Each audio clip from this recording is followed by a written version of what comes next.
You've lived in Michigan for a time. You have obviously worked in North America for a long time. Does the appeal of Formula One now in the United States, has it finally taken hold?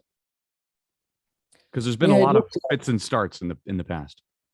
Yeah, it looks like. My daughter is 24. She studied in Boston. She is now back in Europe, and she says she gets calls and emails and messages from her friends who were never interested in any racing. And now she gets nearly daily. She gets messages about Williams, about Formula One, and she said this is amazing to see for especially young people who have never been interested in racing now getting interested in Formula One. And you see the demographics in the US, it's a very young demographic being interested in Formula One. And it's also a huge amount of female fans now in the US created, I believe, very much to Drive to Survive. And when you watch Drive to Survive and then looks watch the races and know the characters a bit more, then it makes the races much more interesting. And I think now we had the first race in Miami.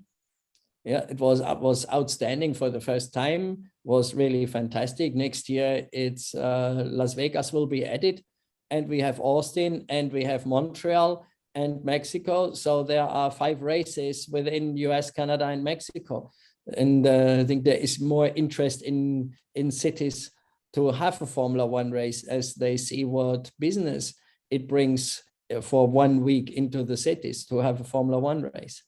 What an amazing accomplishment for a sport that had global appeal for a long time, but really had a hard time getting going here. I was at the first Detroit race back in the early 1980s, and while there was initial appeal, the problems with the track and other driver related issues, it kind of withered away. And Indianapolis had the same thing.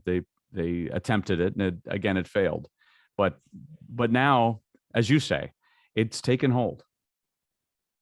Yeah, and I believe it's based on Drive to Survive. Drive to Survive made it public what Formula One is, and then the interest in the races started as well. And we look at Miami, that was a big event. It was a party for the whole week, and and it's still serious racing involved.